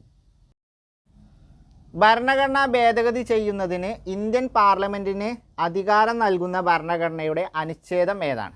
ഇപ്പോൾ ഭരണഘടനാ ഭേദഗതി ചെയ്യാൻ ഇന്ത്യൻ പാർലമെൻറ്റിന് അധികാരമുണ്ട്. ഈ അധികാരം ഇന്ത്യൻ പാർലമെൻറ്റിന് നൽകുന്ന ഇന്ത്യൻ ഭരണഘടനയുടെ അനുച്ഛേദം അല്ലെങ്കിൽ ഈ അധികാരത്തെക്കുറിച്ച് പറയുന്ന ഇന്ത്യൻ ഭരണഘടനയുടെ അനുച്ഛേദം ഏതാണ്? Article 348, article 368, article 324, article 318. ഉത്തരം ഓപ്ഷൻ ബി ആണ്. ആർട്ടിക്കിൾ 368 368. അപ്പോൾ അനുച്ഛേദം അല്ലെങ്കിൽ ആർട്ടിക്കിൾ 368 പ്രകാരമാണെന്ത്? ഭരണഘടന ഭേദഗതി ചെയ്യുന്നതിനുള്ള അധികാരം ഇന്ത്യൻ പാർലമെൻറ്റിന് ലഭിക്കുന്നത്. അപ്പോൾ ഇന്ത്യൻ പാർലമെൻറ്റിന് ഭരണഘടന ഭേദഗതി ചെയ്യാനുള്ള അധികാരം ലഭിക്കുന്നത് ഏത് ആർട്ടിക്കിൾ പ്രകാരമാണ്? ആർട്ടിക്കിൾ 368 പ്രകാരമാണ്. അപ്പോൾ ആർട്ടിക്കിൾ 368 പറയുന്ന വിഷയം എന്താണ്? ഭരണഘടന ഭേദഗതി ചെയ്യുന്നതിന് ഇന്ത്യൻ പാർലമെൻറ്റിനുള്ള അധികാരത്തെ സംബന്ധിച്ചാണ് ആർട്ടിക്കിൾ 368 പ്രതിപാദിക്കുന്നത്. ആർട്ടിക്കിൾ 368 ഭരണഘടനാ ഭേദഗതി ചെയ്യാനുള്ള ഇന്ത്യൻ പാർലമെൻറ്റിൻ്റെ അധികാരം. ആർട്ടിക്കിൾ 368. ഒന്നുകൂടി പറയാം, എന്താണ് ആർട്ടിക്കിൾ 368? ഭരണഘടന ഭേദഗതി ചെയ്യാനുള്ള ഇന്ത്യൻ പാർലമെൻറ്റിൻ്റെ അധികാരം. തെറ്റായ ജോഡി കണ്ടെത്താനാണ്. തെറ്റായ ജോഡി തിരഞ്ഞെടുക്കുക. സംസ്ഥാനങ്ങളുടെ പേര് അതിരുകൾ അയവുള്ള ഭേദഗതി. അപ്പോൾ ഇന്ത്യൻ ഭരണഘടനയുടെ വിവിധ തരത്തിലുള്ള ഭേദഗതികളെ സംബന്ധിച്ചാണ്. ഇന്ത്യൻ ഭരണഘടനയുടെ ഭേദഗതികൾക്ക് എന്താണ്? വിവിധ തരത്തിലുള്ള ഭേദഗതികളുണ്ട്. അപ്പോൾ അവയിൽ വരുന്ന വിഷയങ്ങളും തമ്മിലുള്ള ജോഡിയാണ് തന്നിട്ടുള്ളത്. അപ്പോൾ സംസ്ഥാനങ്ങളുടെ പേര് അതിരുകൾ അയവുള്ള ഭേദഗതി. അപ്പോൾ സംസ്ഥാനങ്ങളുടെ പേര് അതുപോലെ അതിരുകൾ എന്നിവയൊക്കെ എന്താണ്? മാറ്റം വരുത്തുന്ന ഭേദഗതി എന്നിങ്ങനെയുള്ള ഭേദഗതിയാണ് അയവുള്ള ഭേദഗതിയാണ്. മൗലികാവകാശങ്ങൾ, മാർഗനിർദ്ദേശ തത്വങ്ങൾ, ദൃഢമായ ഭേദഗതി. അപ്പോൾ മൗലികാവകാശങ്ങൾ, മാർഗനിർദ്ദേശ തത്വങ്ങൾ എന്നിവ എങ്ങനെ എന്താണ്? ദൃഢമായ ഭേദഗതിയാണ്. കേന്ദ്ര സംസ്ഥാന അധികാര വിഭജനം, ജനപ്രാതിനിധ്യ നിയമം, അതിദൃഢമായ ഭേദഗതി. അതും എന്താണ്? ശരിയാണ്. അപ്പോൾ സംസ്ഥാനങ്ങളുടെ പേര്, അതിരുകൾ എന്നിവയ്ക്ക് വരുത്തുന്ന ഭേദഗതി എന്താണ്? അയവുള്ള ഭേദഗതിയാണ്, ഭരണഘടനാ ഭേദഗതിയാണ്. മൗലികാവകാശങ്ങൾ, മാർഗനിർദ്ദേശ തത്വങ്ങൾ എന്നിവ എന്താണ്? ദൃഢമായ ഭരണഘടനാ ഭേദഗതിയാണ്. കേന്ദ്ര സംസ്ഥാന അധികാര വിഭജനവും ജനപ്രാതിനിധ്യ നിയമവും എന്താണ്? അതിദൃഢമായ ഭേദഗതിയാണ്, അതിദൃഢമായ ഭേദഗതിയാണ്. പൗരത്വം ദൃഢമായ ഭേദഗതി. അതെന്താണ്? തെറ്റാണ്. പൗരത്വം എന്താണ്? അയവുള്ള ഭേദഗതിയാണ്. അപ്പോൾ സംസ്ഥാനങ്ങളുടെ പേര്, അതിരുകൾ, പൗരത്വം എന്നിവ എന്താണ്? അയവുള്ള ഭേദഗതിയാണ്. മൗലികാവകാശങ്ങൾ, മാർഗനിർദ്ദേശ തത്വങ്ങൾ എന്നിവ എന്താണ്? ദൃഢമായ ഭേദഗതിയാണ്. കേന്ദ്ര സംസ്ഥാന അധികാര വിഭജനം, ജനപ്രാതിനിധ്യ നിയമം എന്നിവ എന്താണ്? അതിദൃഢമായ ഭേദഗതിയാണ്. അപ്പോൾ പൗരത്വം ദൃഢമായ ഭേദഗതി എന്നുള്ളതാണ് തെറ്റായ ജോഡി. പൗരത്വം എന്താണ്? അയവുള്ള ഭേദഗതിയാണ്, അയവുള്ള ഭേദഗതിയാണ്. കാര്യനിർവഹണ വിഭാഗത്തെ സംബന്ധിച്ച് തെറ്റായ പ്രസ്താവന തിരഞ്ഞെടുക്കുക. നിർവഹണം എന്നുള്ളത് ഹാന്ന് വന്നിട്ടില്ല, അപ്പോൾ അത് ക്ഷമിക്കുക. കാര്യനിർവഹണ വിഭാഗത്തെ സംബന്ധിച്ച് തെറ്റായ പ്രസ്താവന തിരഞ്ഞെടുക്കുക. രാഷ്ട്രപതി, പ്രധാനമന്ത്രി, മന്ത്രിമാർ എന്നിവർ രാഷ്ട്രീയ കാര്യനിർവഹണ വിഭാഗം എന്നറിയപ്പെടുന്നു. അതെന്താണ്? ശരിയാണ്. ഇപ്പോൾ രാഷ്ട്രീയ കാര്യനിർവഹണ വിഭാഗം അല്ലെങ്കിൽ പൊളിറ്റിക്കൽ എക്സിക്യൂട്ടീവ്സ് എന്നറിയപ്പെടുന്നത് ആരൊക്കെയാണ്? രാഷ്ട്രപതി, പ്രധാനമന്ത്രി, മന്ത്രിമാർ. അപ്പോൾ രാഷ്ട്രപതി, പ്രധാനമന്ത്രി, മന്ത്രിമാർ എന്നിവരാണ് എന്ത്? പൊളിറ്റിക്കൽ എക്സിക്യൂട്ടീവ്സ് അല്ലെങ്കിൽ രാഷ്ട്രീയ കാര്യനിർവഹണ വിഭാഗം എന്നറിയപ്പെടുന്നത്. സ്ഥിരം കാര്യനിർവഹണ വിഭാഗത്തിന് ഉദാഹരണമാണ് ഉദ്യോഗസ്ഥ വൃന്ദം. അഖിലേന്ത്യാ സർവീസ്, കേന്ദ്ര സർവീസ്, സംസ്ഥാന സർവീസ്. അതും ശരിയാണ്. അപ്പോൾ സ്ഥിര കാര്യനിർവഹണ വിഭാഗം അല്ലെങ്കിൽ പെർമനൻറ്റ് എക്സിക്യൂട്ടീവ്സിന് ഉദാഹരണമാണ് ഉദ്യോഗസ്ഥ വൃന്ദം. ഉദ്യോഗസ്ഥ വൃന്ദം എന്ന് പറഞ്ഞാൽ അഖിലേന്ത്യാ സർവീസ് അതിലുള്ള ഉദ്യോഗസ്ഥർ, കേന്ദ്ര സർവീസ് അതിലുള്ള ഉദ്യോഗസ്ഥർ, സംസ്ഥാന സർവീസ് അതിലുള്ള ഉദ്യോഗസ്ഥരൊക്കെ എന്താണ്? ഉദ്യോഗസ്ഥ വൃന്ദത്തിന് ഉദാഹരണമാണ്. ഈ ഉദ്യോഗസ്ഥ വൃന്ദത്തെയാണ് എന്ത്? പെർമനൻറ്റ് എക്സിക്യൂട്ടീവ്സ് അല്ലെങ്കിൽ സ്ഥിര കാര്യനിർവഹണ വിഭാഗം എന്ന് പറയുന്നത്. അപ്പോൾ പൊളിറ്റിക്കൽ എക്സിക്യൂട്ടീവ്സ് അല്ലെങ്കിൽ രാഷ്ട്രീയ കാര്യനിർവഹണ വിഭാഗം എന്ന് പറഞ്ഞാൽ രാഷ്ട്രപതി, പ്രധാനമന്ത്രി, മന്ത്രിമാർ എന്നിവരാണ്. പെർമനൻറ്റ് എക്സിക്യൂട്ടീവ്സ് അല്ലെങ്കിൽ സ്ഥിര കാര്യനിർവഹണ വിഭാഗം എന്ന് പറഞ്ഞാൽ ഉദ്യോഗസ്ഥ വൃന്ദമാണ്, ബ്യൂറോക്രാറ്റ്സ് ആണ്. നാമമാത്ര കാര്യനിർവഹണ വിഭാഗത്തിന് ഉദാഹരണമാണ് ഉപരാഷ്ട്രപതി. നാമമാത്ര കാര്യനിർവഹണ വിഭാഗത്തിന് ഉദാഹരണമാണ് ഉപരാഷ്ട്രപതി. ആ പ്രസ്താവന തെറ്റാണ്. നാമമാത്ര കാര്യനിർവഹണ വിഭാഗത്തിന് ഉദാഹരണം ആരാണ്? പ്രസിഡൻ്റാണ് അല്ലെങ്കിൽ രാഷ്ട്രപതിയാണ്. നാമമാത്ര കാര്യനിർവഹണ വിഭാഗത്തിന് ഉദാഹരണം ആരാണ്? രാഷ്ട്രപതിയാണ്, പ്രസിഡൻ്റാണ്. യഥാർത്ഥ കാര്യനിർവഹണ വിഭാഗത്തിന് ഉദാഹരണമാണ് പ്രധാനമന്ത്രിയും മന്ത്രിസഭയും. അതെന്താണ്? ശരിയാണ്. അപ്പോൾ യഥാർത്ഥ കാര്യനിർവഹണ വിഭാഗത്തിന് ഉദാഹരണം ആരാണ്? പ്രധാനമന്ത്രിയും മന്ത്രിസഭയാണ്. നാമമാത്ര കാര്യനിർവഹണ വിഭാഗത്തിന് ഉദാഹരണം ആണാര്? നമ്മുടെ രാഷ്ട്രപതി എന്ന് പറയുന്നത് അല്ലെങ്കിൽ പ്രസിഡന്റ് എന്ന് പറയുന്നത്. അപ്പോൾ ഇവിടെ ഉപരാഷ്ട്രപതി എന്നാണ് തന്നിട്ടുള്ളത്. അതുകൊണ്ടാണെന്ത്? ആ ഒരു പ്രസ്താവന തെറ്റ്. അപ്പം മൂന്നാമത്തെ പ്രസ്താവനയാണ് തെറ്റ്. അപ്പോൾ രാഷ്ട്രപതി, പ്രധാനമന്ത്രി, മന്ത്രിമാർ എന്നിവരെ എന്ത് വിളിക്കും? പെർമനൻറ്റ് പൊളിറ്റിക്കൽ എക്സിക്യൂട്ടീവ്സ് അല്ലെങ്കിൽ രാഷ്ട്രീയ കാര്യനിർവഹണ വിഭാഗം എന്ന് വിളിക്കും. എന്നാൽ നമ്മുടെ സ്ഥിര കാര്യനിർവഹണ വിഭാഗം ആരാണ്? ഉദ്യോഗസ്ഥ വൃന്ദമാണ്. ആ ഉദ്യോഗസ്ഥ വൃന്ദം എന്ന് പറഞ്ഞാൽ അഖിലേന്ത്യാ സർവീസ്, കേന്ദ്ര സർവീസ്, സംസ്ഥാന സർവീസ് ഇതിലെ ഉദ്യോഗസ്ഥരെയാണ് എന്ത്? ഉദ്യോഗസ്ഥ വൃന്ദം എന്ന് പറയുന്നത്. ഇവരെ നമ്മൾ പെർമനൻറ്റ് എക്സിക്യൂട്ടീവ്സ് അല്ലെങ്കിൽ സ്ഥിര കാര്യനിർവഹണ വിഭാഗം എന്ന് പറയും. ഇനി പൊളിറ്റിക്കൽ എക്സിക്യൂട്ടീവ്സ് അഥവാ രാഷ്ട്രീയ കാര്യനിർവഹണ വിഭാഗത്തിൻ്റെ രണ്ട് വിഭാഗങ്ങളാണ്. നാമമാത്ര കാര്യനിർവഹണ വിഭാഗവും യഥാർത്ഥ കാര്യനിർവഹണ വിഭാഗവും. അതിലെ നാമമാത്ര കാര്യനിർവഹണ വിഭാഗത്തിന് ഉദാഹരണമാണ് നമ്മുടെ പ്രസിഡന്റ് അല്ലെങ്കിൽ രാഷ്ട്രപതി എന്ന് പറയുന്നത്. യഥാർത്ഥ കാര്യനിർവഹണ വിഭാഗത്തിന് ഉദാഹരണമാണ് പ്രധാനമന്ത്രിയും മന്ത്രിസഭയും. ഇത്രയും കാര്യങ്ങൾ എന്താണ്? എക്സിക്യൂട്ടീവ്സിനെ കുറിച്ചുള്ള അവരുടെ കാറ്റഗറിയെ കുറിച്ചുള്ള കാര്യങ്ങളാണ്. അപ്പോൾ അതൊന്ന് എന്താണ് നിങ്ങളെല്ലാവരും ഒന്നുകൂടി ഒന്ന് ഓർത്ത് മനസ്സിൽ ഉറപ്പിച്ച് വെക്കുക. അടുത്തത് വളരെ സിമ്പിൾ ചോദ്യമാണ്. ശരിയായ പ്രസ്താവന തിരഞ്ഞെടുക്കാനാണ്. ഒന്നാമത്തെ പ്രസ്താവന: ഇന്ത്യയിലെ കാര്യനിർവഹണ വിഭാഗത്തിൻ്റെ തലവനാണ് രാഷ്ട്രപതി. 2, സംസ്ഥാനങ്ങളിലെ കാര്യനിർവഹണ വിഭാഗത്തിൻ്റെ തലവനാണ് ഗവർണർ. അതെന്താണ്? പ്രസ്താവന 1, 2 രണ്ടും ശരിയാണ്. അപ്പോൾ ഇന്ത്യയിലെ കാര്യനിർവഹണ വിഭാഗത്തിൻ്റെ തലവൻ എന്ന് പറയുന്നത് ആരാണ്? രാഷ്ട്രപതിയാണ്. സംസ്ഥാനങ്ങളിലെ കാര്യനിർവഹണ വിഭാഗത്തിൻ്റെ തലവൻ എന്ന് പറയുന്നത് ഗവർണറാണ്. അപ്പോൾ 2 ഫാക്റ്റുകളും ഓർത്തിരിക്കുക, രണ്ടും ശരിയാണ്. അടുത്തത് നോക്കാം. താഴെ തന്നിരിക്കുന്നതിൽ നിന്ന് മന്ത്രിസഭയുടെ ചുമതലകളിൽ ഉൾപ്പെടാത്തത് കണ്ടുപിടിക്കുക. അപ്പോൾ മന്ത്രിസഭയുടെ ചുമതലകളെ സംബന്ധിച്ചുള്ള കാര്യങ്ങളാണ് തന്നിട്ടുള്ളത്. അതിൽ മന്ത്രിസഭയുടെ ചുമതലകളിൽ ഉൾപ്പെടാത്തത് കണ്ടുപിടിക്കാനാണ്. ഒന്നാമത്തെ നോക്കാം. ഭരണപരവും ക്ഷേമപരവുമായ മറ്റു നടപടികളും വിദേശ ബന്ധങ്ങളും നിർവഹിക്കുക. അതെന്താണ്? മന്ത്രിസഭയുടെ ചുമതലയാണ്. അപ്പോൾ എന്താണ്? ഭരണപരവും ക്ഷേമപരവുമായ മറ്റു നടപടികളും വിദേശ ബന്ധങ്ങളും നിർവഹിക്കുക. 2, നിയമനിർമ്മാണത്തിന് ചുക്കാൻ പിടിക്കുക, രാജ്യഭരണം നിർവഹിക്കുക, ബില്ലുകളും ഓർഡിനൻസുകളും ഡ്രാഫ്റ്റ് ചെയ്യുക. അതും എന്താണ്? മന്ത്രിസഭയുടെ ചുമതലയാണ്. നിയമനിർമ്മാണത്തിന് ചുക്കാൻ പിടിക്കലും രാജ്യഭരണം നിർവഹിക്കലും ബില്ലുകളും ഓർഡിനൻസുകളും ഡ്രാഫ്റ്റ് ചെയ്യലും എന്താണ്? മന്ത്രിസഭയുടെ ചുമതലയാണ്. ദേശീയ നയവും വിദേശ നയവും രൂപീകരിക്കുക, വിവിധ ഡിപ്പാർട്ട്മെൻറ്റുകളുടെ പ്രവർത്തനങ്ങളെ ഏകോപിപ്പിക്കുക. അതും എന്താണ്? മന്ത്രിസഭയുടെ ചുമതലയാണ്. ദേശീയ നയവും വിദേശ നയവും രൂപീകരിക്കലും വിവിധ ഡിപ്പാർട്ട്മെൻറ്റുകളുടെ പ്രവർത്തനത്തെ ഏകോപിപ്പിക്കലും എന്താണ്? മന്ത്രിസഭയുടെ ചുമതലയാണ്. പ്രസിഡൻറ്റിനെ തിരഞ്ഞെടുക്കുക. അതെന്താണ്? അത് തെറ്റാണ്. പ്രസിഡൻറ്റിനെ തിരഞ്ഞെടുക്കൽ മന്ത്രിസഭയുടെ ചുമതലയല്ല, പാർലമെൻറ്റിൻ്റെ ചുമതലയാണ്. പാർലമെൻറ്റിൻ്റെ ചുമതലയാണ്. അപ്പോൾ പാർലമെൻറ്റ് എന്ന് പറയുമ്പോൾ മന്ത്രിസഭയും അതിൻ്റെ ഭാഗമാണ്. പക്ഷേ മന്ത്രിസഭയുടെ മാത്രം ചുമതലയല്ല എന്ത്? പ്രസിഡൻറ്റിനെ തിരഞ്ഞെടുക്കൽ. അപ്പോൾ ഇതിൽ അവരുടെ ചുമതലകൾ ഉൾപ്പെടാത്തത് ഓപ്ഷൻ ഡി ആണ്, പ്രസിഡൻറ്റിനെ തിരഞ്ഞെടുക്കലാണ്. അപ്പോൾ മന്ത്രിസഭയുടെ ചുമതലകൾ എന്തൊക്കെയാണ്? ഭരണപരവും ക്ഷേമപരവുമായ നടപടികളും വിദേശ ബന്ധങ്ങളും നിർവഹിക്കുക, നിയമനിർമ്മാണത്തിന് ചുക്കാൻ പിടിക്കുക, രാജ്യഭരണം നിർവഹിക്കുക, ബില്ലുകളും ഓർഡിനൻസുകളും ഡ്രാഫ്റ്റ് ചെയ്യുക, ദേശീയ നയവും വിദേശ നയവും രൂപീകരിക്കുക, അതുപോലെ വിവിധ ഡിപ്പാർട്ട്മെൻറ്റുകളുടെ പ്രവർത്തനത്തെ ഏകോപിപ്പിക്കുക. ഇത്രയും ചുമതലകളാണ് നമ്മുടെ മന്ത്രിസഭയിൽ നിക്ഷിപ്തമായിട്ടുള്ളത്. അടുത്തത്, ഇന്ത്യയുടെ പരമോന്നത നീതിപീഠമായ സുപ്രീം കോടതി നിലവിൽ വന്ന വർഷം. ഇന്ത്യയുടെ പരമോന്നത നീതിപീഠമാണെന്ത്? സുപ്രീം കോടതി. അത് നിലവിൽ വന്ന വർഷം ഏതാണ്? 1950 ജനുവരി 28, 1950 ജനുവരി 26, 1950 ജനുവരി 24, 1950 ജനുവരി 22. അപ്പോൾ ഇതിലേതാണ്?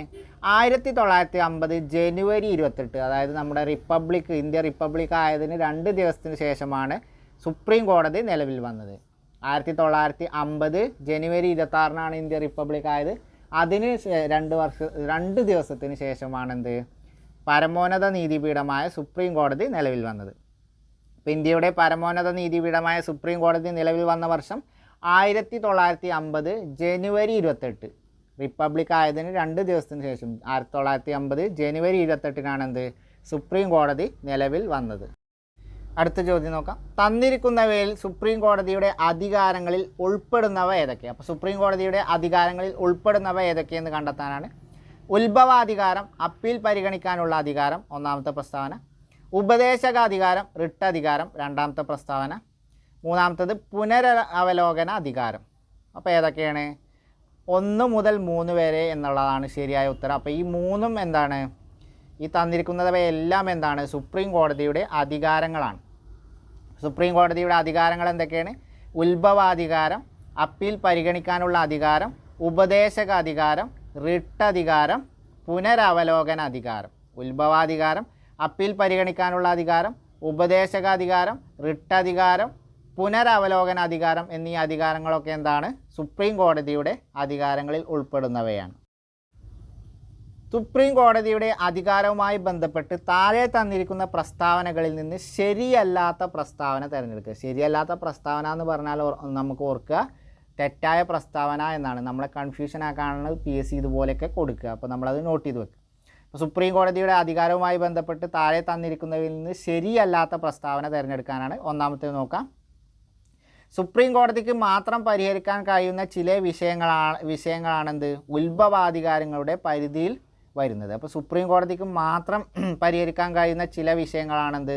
സുപ്രീം കോടതിയുടെ ഉത്ഭവാധികാരങ്ങളുടെ പരിധിയിൽ വരുന്നത്. ഉദാഹരണം പറയുകയാണെങ്കിൽ കേന്ദ്ര സംസ്ഥാനങ്ങൾ തമ്മിലുള്ള തർക്കങ്ങൾ, കേസുകളൊക്കെ ഉണ്ടല്ലോ, അങ്ങനെയുള്ള കാര്യങ്ങളാണ്. അപ്പോൾ സുപ്രീം കോടതി ഉത്ഭവാധികാരങ്ങൾക്ക് ഉദാഹരണം എന്താണ്? കേന്ദ്ര സംസ്ഥാനങ്ങൾ തമ്മിലുള്ള കേസുകളാണ്. ഇപ്പോൾ സുപ്രീം കോടതിക്ക് മാത്രം പരിഹരിക്കാൻ കഴിയുന്ന ചില വിഷയങ്ങളാണെന്ത്? ഉത്ഭവാധികാരങ്ങളുടെ പരിധിയിൽ വരുന്നത്. ശരിയാണ്. രാജ്യത്തെ ഏതൊരു കീഴ്ക്കോടതിയുടെയും വിധിന്മേൽ വരുന്ന അപ്പീലുകൾ സ്വീകരിക്കാനുള്ള അധികാരമുണ്ട്. അപ്പോൾ സുപ്രീം കോടതിയുടെ അപ്പീൽ അധികാരം എന്ന് പറയുന്നത് എന്താണ്? രാജ്യത്തെ ഏതൊരു കീഴ്ക്കോടതിയുടെയും വിധിന്മേൽ വരുന്ന അപ്പീലുകൾ സ്വീകരിക്കാനുള്ള അധികാരത്തെയാണ് സുപ്രീം കോടതിയുടെ അപ്പീൽ അധികാരം എന്ന് പറയുന്നത്. അപ്പോൾ അതും ശരിയാണ്. ആവശ്യപ്പെടുന്ന വിഷയങ്ങളിൽ രാഷ്ട്രപതിക്ക് നിയമോപദേശം നൽകാനുള്ള ഭരണഘടനാപരമായ ബാധ്യതയുണ്ട്. അപ്പോൾ എന്താണ്? നിയമോപദേശം നൽകാൻ, രാഷ്ട്രപതി ആവശ്യപ്പെടുന്ന സമയങ്ങളിൽ നിയമോപദേശം നൽകാനുള്ള ഭരണഘടനാപരമായ ബാധ്യത സുപ്രീം കോടതിക്ക് ഉണ്ട്. ഈ ഒരു അവകാശത്തെയാണ് നമ്മൾ സുപ്രീം കോടതിയുടെ ഉപദേശാധികാരം എന്ന് പറയുന്നത്. അപ്പോൾ രാഷ്ട്രപതി ആവശ്യപ്പെടുന്ന ഏത് വിഷയമാണെങ്കിലും, ഏത് പ്രത്യേക വിഷയമാണെങ്കിലും, ഏത് വിഷയത്തിലാണെങ്കിലും നിയമോപദേശം നൽകാനുള്ള ഭരണഘടനാപരമായ ബാധ്യത സുപ്രീം കോടതിക്കുണ്ട്. ഈ ഒരു അധികാരത്തെയാണ് നമ്മൾ ഉപദേശകാധികാരം എന്ന് പറയുന്നത്. മൗലികാവകാശ ലംഘനങ്ങൾ ഉണ്ടാകുമ്പോൾ അവ പുനഃസ്ഥാപിക്കുന്നതിന് വേണ്ടി റിട്ട് പുറപ്പെടുവിക്കാനുള്ള അധികാരം. മൗലികാവകാശ ലംഘനങ്ങൾ ഉണ്ടാകുമ്പോൾ അവ പുനഃസ്ഥാപിക്കുന്നതിന് വേണ്ടി റിട്ട് പുറപ്പെടുവിക്കാനുള്ള അധികാരം. ഇതാണ് എന്ത്? സുപ്രീം കോടതി റിട്ട് അധികാരം എന്ന് പറയുന്നത്. അപ്പോൾ മൗലികാവകാശങ്ങളുടെ ലംഘനമുണ്ടായാൽ എന്ത് ചെയ്യുക? അവ പുനഃസ്ഥാപിക്കുന്നതിന് വേണ്ടി റിട്ട് പുറപ്പെടുവിക്കാൻ സുപ്രീം കോടതിക്ക് അവകാശമുണ്ട്. ഇതിനെയാണ് റിട്ട് അധികാരം എന്ന് പറയുന്നത്. അപ്പോൾ ഈ ഒരു പ്രസ്താവനയും എന്താണ്? ശരിയാണ്. ഭരണഘടനയുടെ സംരക്ഷകർ എന്ന നിലയിൽ നീതിന്യായ പുനരവലോകന അധികാരം. ഭരണഘടനയുടെ സംരക്ഷകർ എന്ന നിലയിലുള്ള നീതിന്യായ പുനരവലോകന അധികാരം അഥവാ ജുഡീഷ്യൽ റിവ്യൂ, അതും എന്താണ്? സുപ്രീം കോടതിയുടെ അധികാരങ്ങളിൽ വരുന്നതാണ്. സുപ്രീം കോടതിയുടെ അധികാരവുമായി ബന്ധപ്പെട്ട് വരുന്ന കാര്യമാണെന്ത്? ജുഡീഷ്യൽ റിവ്യൂ അല്ലെങ്കിൽ ഭരണഘടനയുടെ സംരക്ഷകർ എന്ന നിലയിലുള്ള നീതിന്യായ പുനരവലോകന അധികാരം. അടുത്തത് നോക്കാം. ദയാഹർജി നൽകാനുള്ള അധികാരം. അതെന്താണ്? തെറ്റാണ്. അത് ആരുടെ ചുമതലയാണ്? പ്രസിഡൻറ്റിൻ്റെ ചുമതലയിൽപ്പെട്ടതാണെന്ത്? ദയാഹർജി നൽകൽ. അപ്പോൾ ദയാഹർജി നൽകലുള്ള അധികാരം ആർക്കാണ്? പ്രസിഡൻറ്റിനാണ്. അപ്പോൾ ഇതിൽ അവസാനത്തതാണെന്ത്? ശരിയല്ലാത്ത പ്രസ്താവന അവസാനത്തേതാണ്. ബാക്കിയുള്ളതെല്ലാം എന്താണ്? സുപ്രീം കോടതിയുടെ ചുമതലകളുമായി ബന്ധപ്പെട്ട പ്രസ്താവനകളാണ്. അപ്പോൾ ഒന്നാമത്തെ എന്താണ്? ഉത്ഭവാധികാരം. ഉത്ഭവാധികാരം എന്ന് പറഞ്ഞാൽ സുപ്രീം കോടതിക്ക് മാത്രം പരിഹരിക്കാൻ കഴിയുന്ന ചില വിഷയങ്ങളുള്ള അധികാരങ്ങളാണ് എന്ത്? ഉത്ഭവാധികാരങ്ങൾ എന്ന് പറയുന്നത്. ഉദാഹരണം പറയുകയാണെങ്കിൽ കേന്ദ്രവും സംസ്ഥാനങ്ങളും തമ്മിലുള്ള തർക്കങ്ങൾ. രണ്ടാമത്തേതാണ് എന്താണ്? അപ്പീൽ അധികാരം എന്ന് പറയുന്നത് എന്താണ്? രാജ്യത്തെ ഏതൊരു കീഴ്ക്കോടതിയുടെയും വിധിന്മേൽ വരുന്ന അപ്പീലുകൾ സ്വീകരിക്കാനുള്ള അധികാരത്തെയാണ് അപ്പീൽ അധികാരം എന്ന് പറയുന്നത്. അതുപോലെ എന്താണ്?